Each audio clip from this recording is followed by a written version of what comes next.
much more important part of the cost analysis.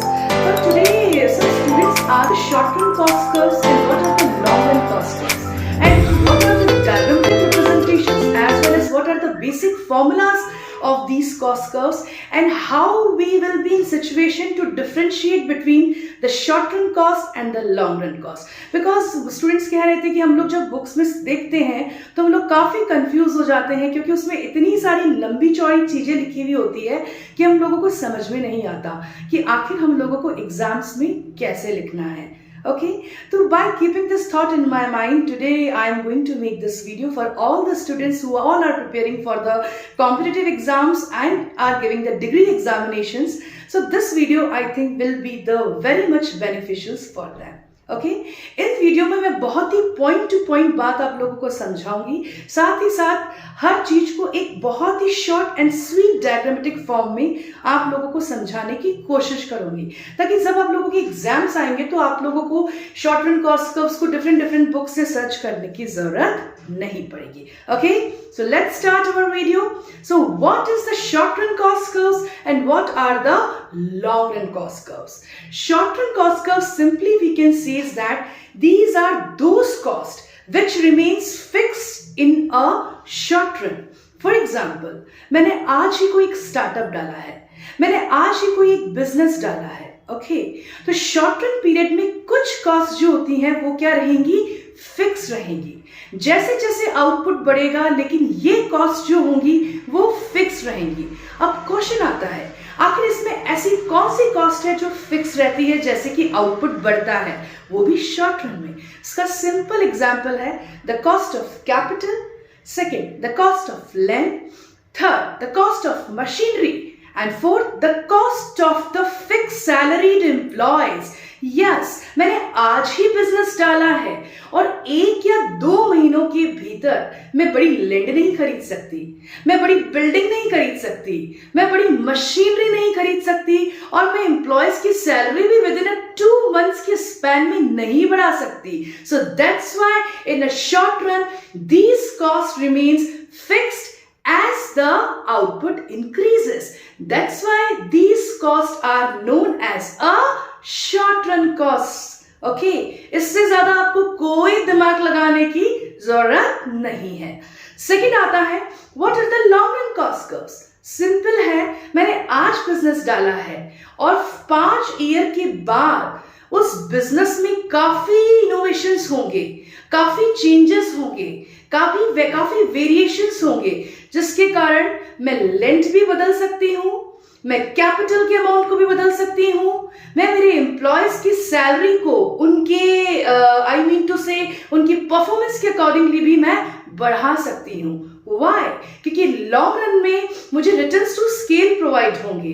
I will be get either increasing returns to scale और the decreasing returns to scale और the constant returns to scale depends on my sales volume. So that's why long run में कोई भी cost fix नहीं रहती है, क्योंकि long run में आप मार्केट में स्टैब्लिश हो जाते हैं, मार्केट में आपका नाम हो जाता है, मार्केट में आप एक स्पेशल एंटरप्रेन्योर या एक स्पेशल टाइकून्स बन जाते हैं, जिसके कारण आप प्राइस मेकर बन जाते हैं और मार्केट में आपका एक नाम हो जाता है. तो उस सिचुएशन में लैंड को भी बदल सकते हैं, कैपिटल को भी बदल सकते हैं, मशीनरी को भी बदल सकते हैं, और आप अपनी एम्प्लॉयज की सैलरीज को भी बदल सकते हैं. तो ये तो डिफरेंस हुआ शॉर्ट रन कॉस्ट क्या होती है और लॉन्ग रन कॉस्ट क्या होती है. यदि एग्जाम्स में आए तो डोंट टू बी कंफ्यूज, केवल एक चीज लिखनी है, short run cost are those costs which remains fixed in a short run, and long run costs are those costs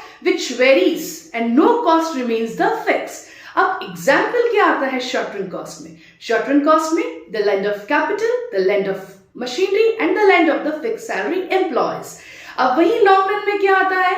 long run में आता है कि everything is change, nothing is the fixed. So these are the basic differentiation between the short run cost and long run cost. जब आप मेरी videos को देखेंगे और मेरी वीडियो को देखने के बाद आप किसी भी ऑथर की बुक को कंसल्ट करेंगे तो आई एम डैम श्योर आप कहेंगे कि यार ये सब चीजें तो पहले मैं समझ ही नहीं पा रही थी और अभी जैसे मैम बता रही हैं तो ये चीजें मैं इजीली अवेल कर पा रहा हूँ। तो शायद यही मेरा मेन मकसद है इस चैनल को बनाने का, उन स्टूडेंट्स तक पहुंचाने का जो वाकई में किताब की लैंग्वेज को परस्यू नहीं कर पाते हैं और इधर उधर अपने माइंड को डाइवर्ट कर पाते हैं और एक अच्छे स्कोर को अचीव नहीं कर पाते हैं। तो इस चैनल में मैं हर चीज आपको पॉइंट टू पॉइंट और बहुत ही स्मार्ट वर्ड्स में और बहुत ही कहते हैं ना स्मार्टनेस से आप लोगों को प्रोवाइड करने की कोशिश करूंगी, क्योंकि कहते हैं कि जमाना आजकल हार्ड वर्क का है, नहीं सॉरी, जमाना आजकल स्मार्टनेस का है, हार्ड वर्क का नहीं है।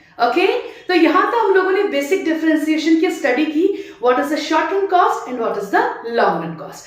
अब मैं आपको बताने जा रही हूं नेक्स्ट वीडियो में कि आखिर शॉर्ट रन कॉस्ट में कौन कौन सी कॉस्ट आती हैं, इनके क्या डायग्राम्स होते हैं और लॉन्ग रन कॉस्ट में क्या कॉस्ट आती हैं, इनके क्या क्या डायग्राम्स होते हैं। तो आज मेरा फोकस केवल शॉर्ट रन कॉस्ट कर्व्स के बारे में ही होगा। ओके ओके सो अभी हम लोग जो बात करने जा रहे हैं वो हम लोग बात करने जा रहे हैं शॉर्ट रन कॉस्ट क्या है। साथ ही साथ मैं आप लोगों को मेरे कुछ हैंडमेड नोट्स हैं उसके जरिए शॉर्ट रन कॉस्ट कर्व्स के बारे में भी इंडिविजुअली बताने की कोशिश करूंगी।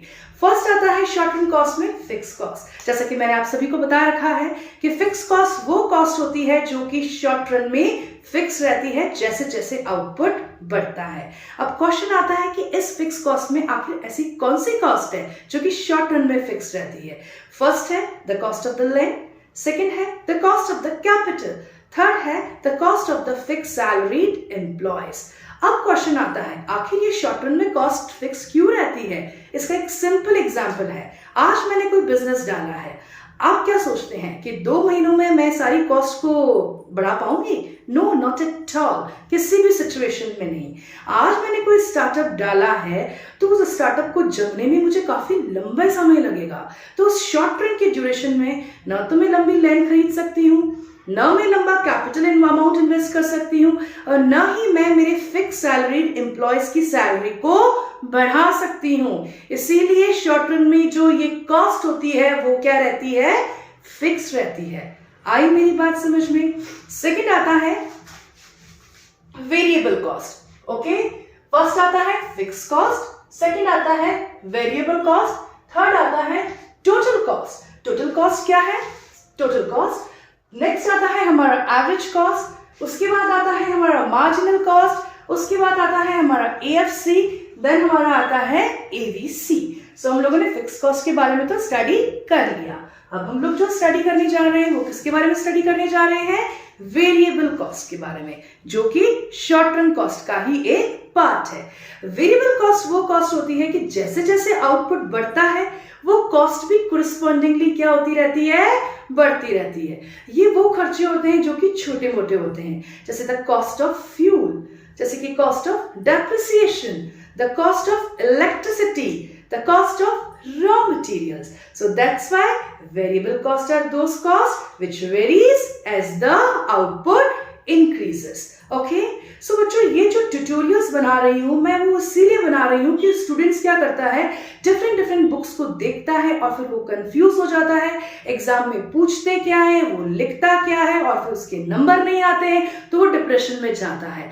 तो उसी चीज को, उसी वीक पॉइंट को मद्देनजर रखते हुए मैंने मेरा एक चैनल बनाया है। ये चैनल एक ऐसा चैनल है, ये एक ऐसा प्लेटफॉर्म है जो कि उन स्टूडेंट्स के लिए काफी बेनिफिशियल है जो कि स्मार्ट वर्क करना चाहते हैं, not a hard work.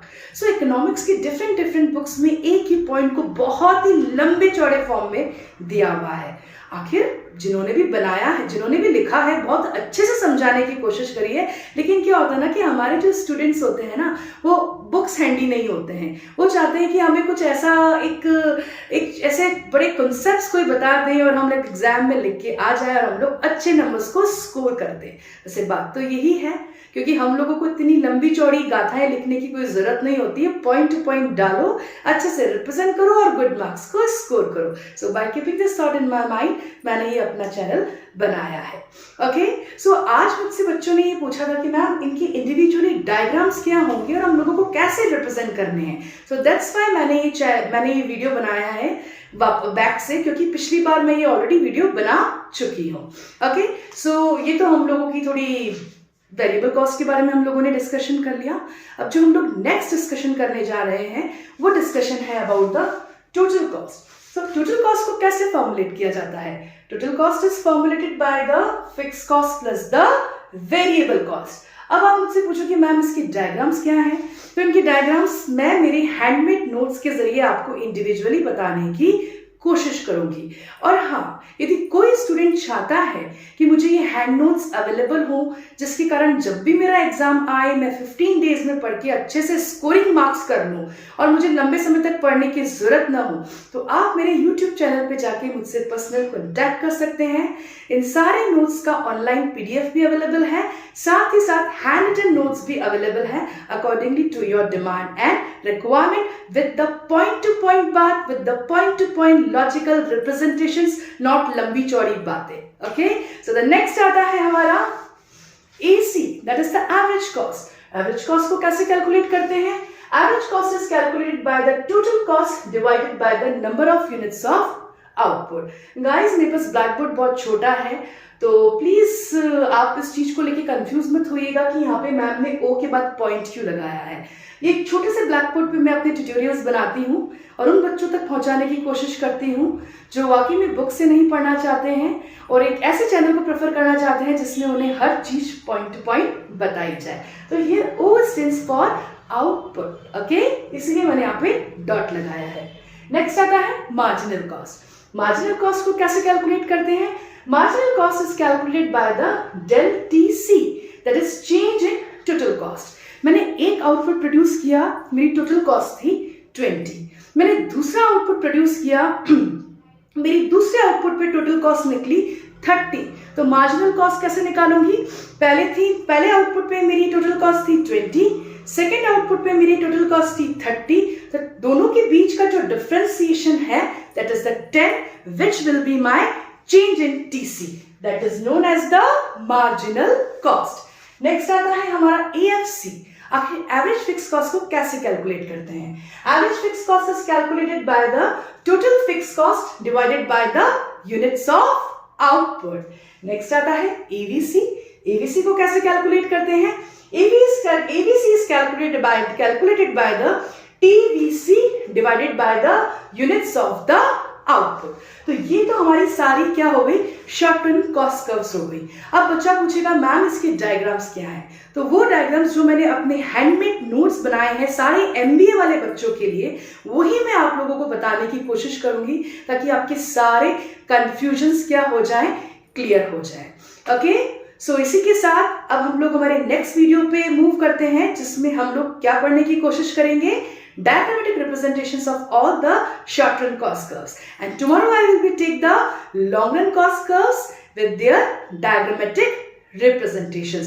So again मैं आप लोगों को कहना चाहती हूँ, यदि वाकई में आप अपने इकोनॉमिक्स में अच्छे मार्क्स को स्कोर करना चाहते हैं, वाकई में आप लोग कंफ्यूज नहीं होना चाहते कि मैम इसमें क्या आएगा उसमें क्या आएगा, तो प्लीज आप मेरे चैनल पे जाइए, मेरे चैनल को लाइक करें और मेरे चैनल को सब्सक्राइब करें। और यदि किसी भी सॉर्ट की असिस्टेंस की आप लोगों को जरूरत है regarding the micro economics and the macro economics, आप मुझसे पर्सनल कॉन्टैक्ट कर सकते हैं, क्योंकि if there is a will there is a way.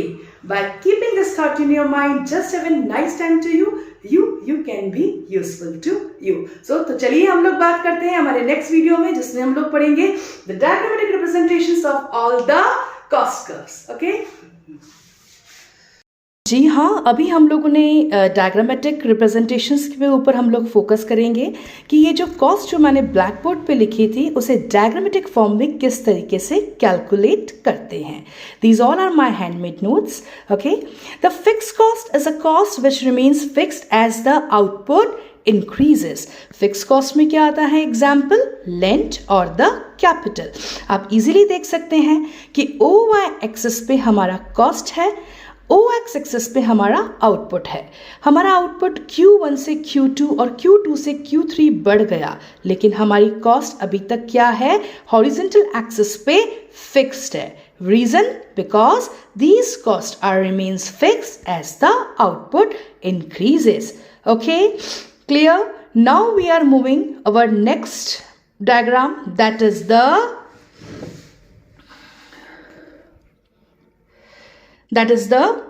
variable cost. I think आपको easily दिख रहा होगा variable cost का diagram. Yes. वेरिएबल कॉस्ट वो कॉस्ट होती है जो कि जैसे जैसे आउटपुट बढ़ता है कॉस्ट भी बढ़ती रहती है. आप इस डायग्राम्स में देख सकते हैं वेरिएबल कॉस्ट में हमारा आउटपुट OQ1 से OQ2 से OQ3 हुआ और हमारी कॉस्ट पॉइंट A से बढ़कर पॉइंट B से बढ़कर पॉइंट C बढ़ रही है. It means as the output increases cost is increases correspondingly. तो इसमें एग्जाम्पल्स क्या आएगा? The salaries, electricity, wages and the raw material cost. Okay, next आता है हमारा है how to calculate the short run total cost.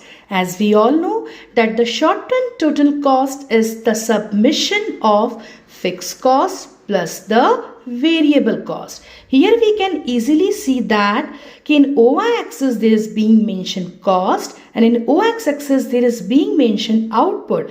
Fixed cost remains fixed, which is being shown into the horizontal axis. Variable cost is in zigzag way.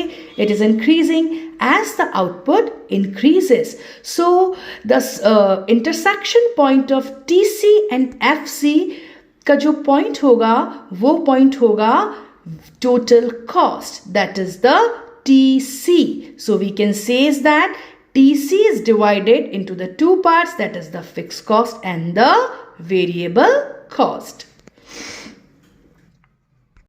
Okay guys, now in this table we will try to calculate the different types of the cost.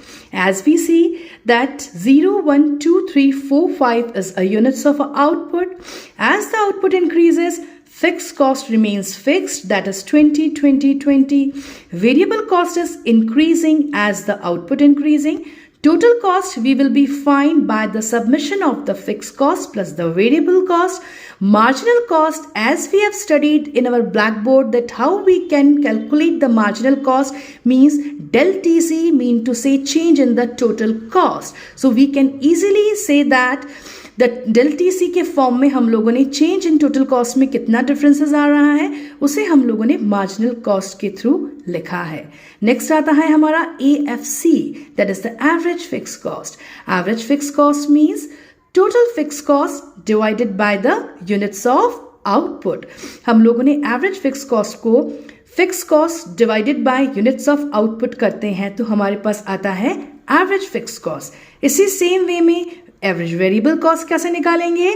Variable cost को जब हम लोग divide करेंगे number of units of output से तो हमारे पास आ जाएगा average variable cost.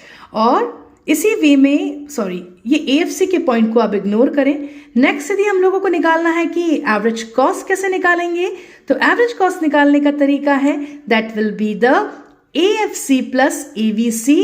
जब हम दोनों कॉस्ट को सबमिशन करेंगे तो हमारे पास एवरेज कॉस्ट आ जाएगा. ये सारी चीजें हम लोगों ने ब्लैक बोर्ड पे इजीली समझ रखी हैं. नाउ हम लोग बात करते हैं डायग्राम्स की. Now the average cost curves का डायग्राम किस फॉर्म में होता है? द एवरेज कॉस्ट कर्व्स का जो डायग्राम होता है वो यू शेप में होता है, that is known as the rectangle hyperbola. Next हम लोग बात करेंगे मार्जिनल कॉस्ट की. मार्जिनल कॉस्ट कर्व किस फॉर्म में होता है? मार्जिनल कॉस्ट कर्व नीचे से जाके एक छड़ी के फॉर्म में ऊपर की तरफ मूव करता है. Reason because it is a changes into the total cost. Okay, so यहीं के साथ आज का हमारा शॉर्ट रन कॉस्ट कर्व्स खत्म होता है. Tomorrow we will be take the new video that is the long run cost curves. So you are cordially requested to like and subscribe my channel by pressing the bell icon and leave something comment. Thank you.